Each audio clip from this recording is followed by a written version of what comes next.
শুভেচ্ছা। দেশের সংবাদে স্বাগত জানাচ্ছে সুমাইয়া সাজ্জাদ। শুরুতেই সংবাদ শিরোনাম। 12 ফেব্রুয়ারি পর্যন্ত দেশে সব ধরনের সংগঠনের নির্বাচন বন্ধের নির্দেশ। এদিকে হাদি হত্যা চার্জশিটের গ্রহণযোগ্যতা নিয়ে শুনানি বৃহস্পতিবার। জানাবো কোনো অভিযোগ আছে কিনা, প্রতিবেশীদের সঙ্গে সম্পর্ক কেমন হবে জামায়াতের কাছে জানতে চায় ইইউ। এরপরে জানাবো সিলেট থেকে নির্বাচনী প্রচারে নামবেন তারেক রহমান, বক্তব্য রাখবেন 3 জেলায়। অন্যদিকে নির্বাচনে 30 আসনে লড়বে এনসিপি, জানালো আসিফ মাহমুদ সজীব ভুইয়া। এদিকে বিতর্কিত 3 নির্বাচন নিয়ে প্রতিবেদন প্রকাশ। প্রশাসন, পুলিশ, ইসি ও গোয়েন্দা সংস্থার একাংশ পরিকল্পনা বাস্তবায়নে রাষ্ট্রীয়ভাবে ব্যবহৃত হয়। মামুনুল হকের সঙ্গে নাহিদ ইসলামের বৈঠক, যেসব বিষয় আলোচনা। আরও থাকবে নির্বাচনে 5,55,000 আনসার ভিডিপি মোতায়েন থাকবে বলে জানিয়েছেন স্বরাষ্ট্র উপদেষ্টা জাহাঙ্গীর আলম চৌধুরী। এবার আন্তর্জাতিক। ইরানে দুবার হামলা চালাতে গিয়ে শেষ মুহূর্তে পিছুটান নেয় ইসরায়েল, সাবেক গোয়েন্দা প্রধানের বিস্ফোরক দাবি। 12 ফেব্রুয়ারি পর্যন্ত দেশে সব ধরনের সংগঠনের নির্বাচন বন্ধের নির্দেশ। আসন্ন ত্রয়োদশ জাতীয় সংসদ নির্বাচন ও গণভোট অবাধ, সুষ্ঠু ও প্রভাবমুক্ত রাখতে আগামী 12 ফেব্রুয়ারি পর্যন্ত দেশের সব ধরনের পেশাজীবী ও অন্যান্য সংগঠনের নির্বাচন আয়োজন না করার নির্দেশনা দিয়েছে নির্বাচন কমিশন ইসি। সোমবার 12 জানুয়ারি নির্বাচন কমিশন সচিবালয়ের নির্বাচন পরিচালনা 2 অধিশাখার উপসচিব মোহাম্মদ মুনির হোসেন স্বাক্ষরিত একটি চিঠিতে এই নির্দেশনা দেয়া হয়েছে। এতে বলা হয়, আগামী 12 ফেব্রুয়ারি ত্রয়োদশ জাতীয় সংসদ নির্বাচন ও গণভোট অনুষ্ঠিত হবে। নির্বাচনী কার্যক্রমকে যে কোনো ধরনের প্রভাবমুক্ত রাখার লক্ষ্যে কমিশন এই সিদ্ধান্ত গ্রহণ করেছে। সব পেশাজীবী সংগঠন, শিক্ষা প্রতিষ্ঠানের সব ধরনের নির্বাচন, পরিবহন মালিক ও শ্রমিক সমিতি, সাংবাদিক সমিতি, বণিক সমিতি অর্থাৎ চেম্বার অফ কমার্স, সমবায় সমিতি ও ট্রেড ইউনিয়ন সহ অন্যান্য সব নিবন্ধিত বা অনিবন্ধিত সংগঠনের নির্বাচন বন্ধ রাখতে নির্দেশনা দিয়েছে ইসি। আরও বলা হয়, উল্লিখিত সংগঠনগুলোর যে কোনো নির্বাচন আগামী 12 ফেব্রুয়ারির পর আয়োজন করতে হবে। সংসদ নির্বাচনের সময় স্থানীয় বা পেশাজীবী সংগঠনের নির্বাচনকে কেন্দ্র করে যেন কোনো ধরনের বিশৃঙ্খলা বা অনাকাঙ্ক্ষিত প্রভাব সৃষ্টি না হয়, সেজন্য এই সতর্কতামূলক পদক্ষেপ নিয়েছে কমিশন। উল্লেখ্য, আগামী 12 ফেব্রুয়ারি একই দিনে ত্রয়োদশ জাতীয় সংসদ নির্বাচন ও গণভোটের ভোটগ্রহণ অনুষ্ঠিত হওয়ার কথা রয়েছে। হাদি হত্যা চার্জশিটের গ্রহণযোগ্যতা নিয়ে শুনানি বৃহস্পতিবার। ইনকেলাব মঞ্চের মুখপাত্র শরীফ উসমান বিন হাদিকে হত্যার ঘটনায় দায়ের করা মামলায় অভিযোগপত্র পর্যালোচনার জন্য আগামী বৃহস্পতিবার 15 জানুয়ারি দিন ধার্য করেছেন আদালত। সোমবার 12 জানুয়ারি দুপুরে ঢাকার অতিরিক্ত চিফ মেট্রোপলিটন ম্যাজিস্ট্রেট জসিতা ইসলামের আদালত এই আদেশ দেন। আদালত রাষ্ট্রপক্ষকে সাহায্য করার জন্য 3 জন আইনজীবী নিয়োগ দিয়েছেন। এর আগে সকালে আদালতে উপস্থিত হন মামলার বাদী, ইনকেলাব মঞ্চের সদস্য সচিব আবদুল্লাহ আল জাবের, ফাতিমা তাসনিম জুমা ও শান্তা আক্তার সহ অন্যান্য। বাদী আদালতের কাছে এই মামলায় নিয়োগপ্রাপ্ত আইনজীবীদের আবেদনের সঙ্গে সম্মতি জানান। আদালতে আইনজীবীরা চার্জশিট পর্যালোচনার জন্য আগামী মঙ্গলবার ও বুধবার সময় চান। পর্যালোচনা শেষে বৃহস্পতিবার তারা চার্জশিট গ্রহণযোগ্য বা নারাজির বিষয়ে সিদ্ধান্ত জানাবেন। আদালত তাদের আবেদন গ্রহণ করে 2 দিন সময় বরাদ্দ করেন। কোনো অভিযোগ আছে কিনা, প্রতিবেশীদের সঙ্গে সম্পর্ক কেমন হবে জামায়াতের কাছে জানতে চায় ইইউ।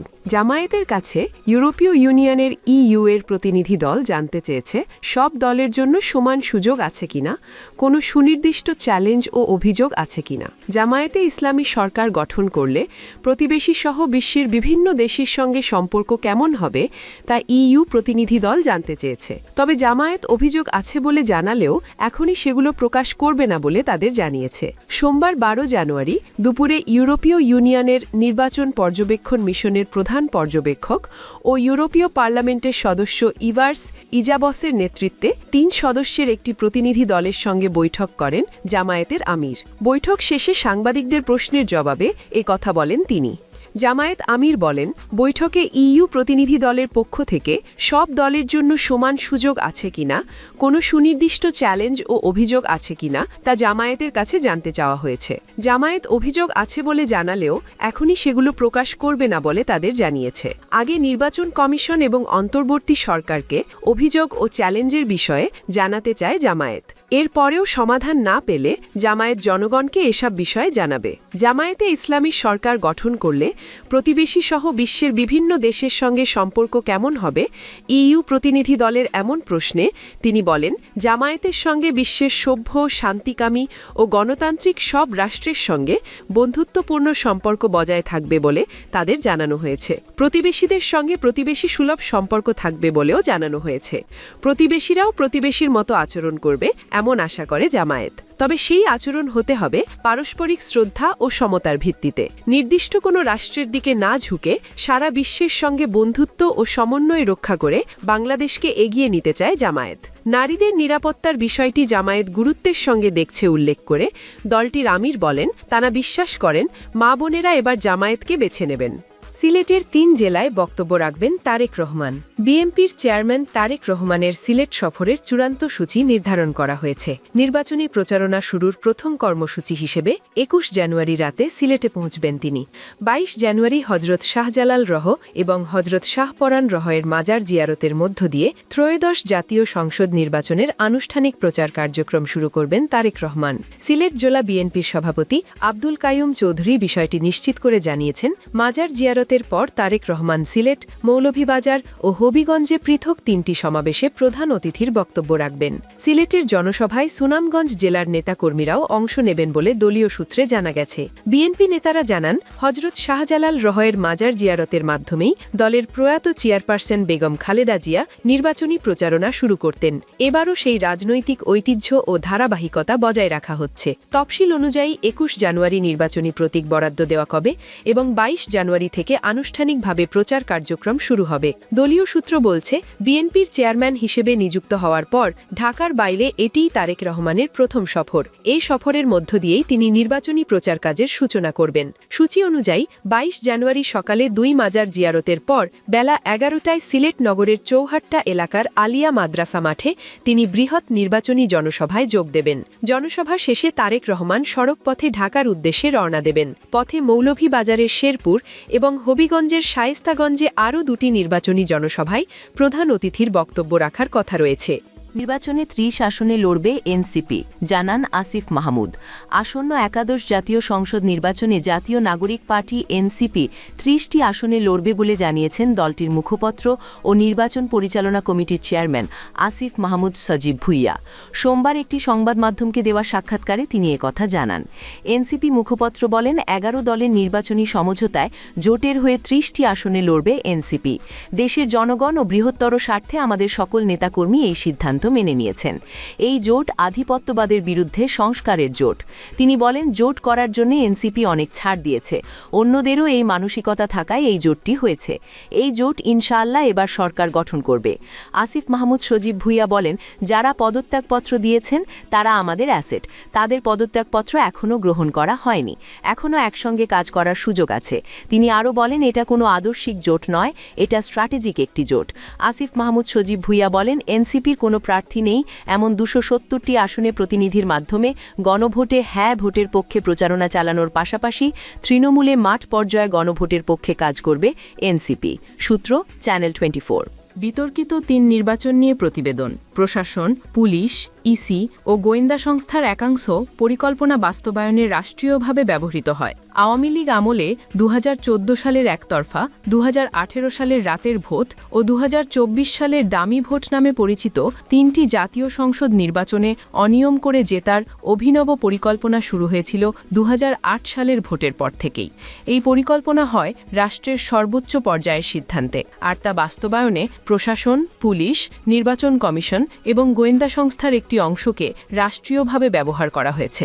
জুলাই গণ অভ্যুত্থানে ক্ষমতাচ্যুত আওয়ামী লীগ সরকারের আমলে অনুষ্ঠিত ওই বিতর্কিত 3টি জাতীয় সংসদ নির্বাচনের বিষয়ে ওঠা অভিযোগ তদন্তে অন্তর্বর্তী সরকার গঠিত তদন্ত কমিশনের প্রতিবেদনে এসব কথা বলা হয়েছে। কমিশন বলেছে, নির্বাচনী অনিয়মে কয়েক হাজার কর্মকর্তা-কর্মচারী জড়িত ছিলেন। তদন্ত কমিশনের জন্য বরাদ্দ করার সময় অপ্রতুল ছিল, ফলে সুনির্দিষ্টভাবে অনিয়মে জড়িতদের নাম এবং কার কি ভূমিকা ছিল তা বের করা সম্ভব হয়নি। সময় স্বল্পতার কারণে পূর্ণাঙ্গ তদন্ত সম্পন্ন করা সম্ভব হয়নি। কমিশনের সদস্যরা 2008 সালের নির্বাচনকে সন্দেহজনক উল্লেখ করে ওই নির্বাচন নিয়েও তদন্ত করার সুপারিশ করেছেন। রাষ্ট্রীয় অতিথি ভবন যমুনায় প্রধান উপদেষ্টা অধ্যাপক মোহাম্মদ ইউনুসের কাছে সোমবার সন্ধ্যায় কমিশন তাদের প্রতিবেদন জমা দেয়। পরে যমুনার সামনে সংবাদ সম্মেলন করে প্রতিবেদনের সারসংক্ষেপ ও সুপারিশগুলো তুলে ধরেন 5 সদস্যের কমিশনের সভাপতি, হাইকোর্টের সাবেক বিচারপতি শামীম হাসনাইন, সাবেক অতিরিক্ত সচিব শামীম আল মামুন, ঢাকা বিশ্ববিদ্যালয়ে আইন বিভাগের সহযোগী অধ্যাপক কাজী মাহফুজুল হক, আইনজীবী তাজরিয়ান আকরাম হোসেন এবং নির্বাচন বিশেষজ্ঞ মোহাম্মদ আব্দুল আলিম। এ সময় আরও বক্তব্য দেন প্রধান উপদেষ্টার প্রেস সচিব শফিকুল আলম। মামুনুল হকের সঙ্গে নাহিদ ইসলামের বৈঠক, যেসব বিষয়ে আলোচনা। বাংলাদেশ খেলাফত মজলিসের আমির মাওলানা মামুনুল হকের সঙ্গে সৌজন্য সাক্ষাৎ ও বৈঠক করেছেন জাতীয় নাগরিক পার্টির আহ্বায়ক নাহিদ ইসলাম। সোমবার 12 জানুয়ারি বিকালে মামুনুল হকের বাসায় এ সাক্ষাৎ অনুষ্ঠিত হয়। এক বার্তায় এ সাক্ষাতের বিষয় জানিয়েছে এনসিপি। এতে বলা হয়, সাক্ষাতে আগামী নির্বাচন, গণভোট এবং সমসাময়িক রাজনৈতিক বিষয়াবলী নিয়ে গুরুত্বপূর্ণ আলোচনা করেন তারা।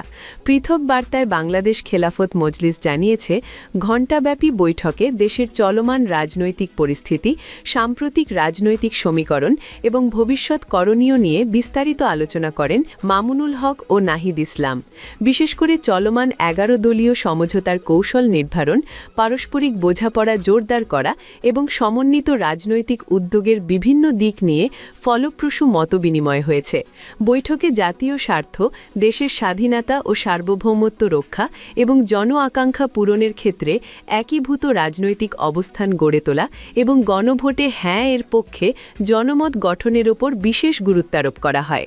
নির্বাচনে 5,55,000 আনসার ভিডিপি মোতায়েন থাকবে, জানালেন স্বরাষ্ট্র উপদেষ্টা।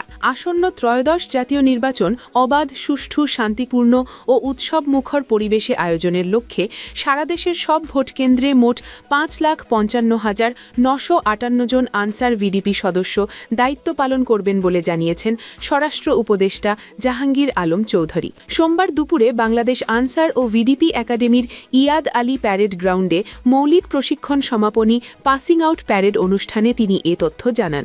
স্বরাষ্ট্র উপদেষ্টা জানান, সারা দেশের 42,766টি ভোটকেন্দ্রের প্রতিটিতে 13 জন করে মোট 5,55,958 জন আনসার ভিডিপি সদস্য দায়িত্ব পালন করবেন। এই লক্ষ্যে গত বছরের আগস্ট মাস থেকেই আনসার ও ভিডিপি সুপরিকল্পিত ও সমন্বিত প্রস্তুতি নিয়ে আসছে। ইতোমধ্যে প্রায় 56,000 উপজেলা থানা কোম্পানি আনসার, 2,55,000 ভিডিপি সদস্য এবং 3,000-এরও অধিক আনসার ব্যাটালিয়ন সদস্যকে মৌলিক প্রশিক্ষণ দেওয়া হয়েছে। একই সঙ্গে নির্বাচনী দায়িত্ব পালনের উদ্দেশ্যে প্রায় 4.5 লক্ষাধিক সদস্যকে STDMS সফটওয়্যারের মাধ্যমে তালিকাভুক্ত করা হয়েছে। ইরানে দুবার হামলা চালাতে গিয়ে শেষ মুহূর্তে পিছুটান নেয় ইসরায়েল, সাবেক গোয়েন্দা প্রধানের বিস্ফোরক দাবি। ইসরায়েলি সামরিক বাহিনীর IDF-এর সাবেক গোয়েন্দা প্রধান তামির হ্যায়ম্যান দাবি করেছেন, ভুল বোঝাবুঝি এবং ইরানের আকস্মিক অভিযানের ভয়ে গত কয়েক সপ্তাহে ইসরায়েল অন্তত দুবার ইরানের সরাসরি সামরিক হামলা চালানোর খুব কাছাকাছি পৌঁছেছিল। জেরুজালেম পোস্টের এক প্রতিবেদনে এই চাঞ্চল্যকর তথ্য উঠে এসেছে। সোমবার 103 FM-কে দেওয়া এক সাক্ষাৎকারে ইসরায়েলি সাবেক গোয়েন্দা প্রধান জানান, আঞ্চলিক উত্তেজনা এবং নিরাপত্তার হুমকির মুখে ইসরায়েলি বিমান বাহিনী পূর্ণ প্রস্তুতি নিয়েছিল। যদিও শেষ মুহূর্তে এই হামলাগুলো কার্যকর করা হয়নি, তবে এটি দুই দেশের মধ্যে যুদ্ধের চরম ঝুঁকির বিষয়টি স্পষ্ট করে। হ্যায়ম্যানের মতে, উভয় পক্ষের ভুল হিসাব নিকাশ এবং উত্তেজনার কারণে সংঘাতের পরিস্থিতি তৈরি হয়েছিল। ইরানের প্রস্তুতি দেখে ইসরায়েল ও ওয়াশিংটনের মধ্যে এক ধরনের সমন্বয়মূলক বাধ্যবাধকতা তৈরি হয়। যার ফলে আইডিএফ এবং মার্কিন বাহিনীর মধ্যে সামরিক সহযোগিতা আরও বৃদ্ধি পেয়েছে। এই উত্তেজনার মধ্যেই ইরান ও ইসরায়েল একে অপরকে ক্রমাগত হুমকি দিয়ে যাচ্ছে। বিশেষ করে ইরানের তেলের ডিপোগুলোতে রহস্যময় আগুন এবং ধোঁয়ার দৃশ্য এই জল্পনাকে আরও উস্কে দিয়েছে।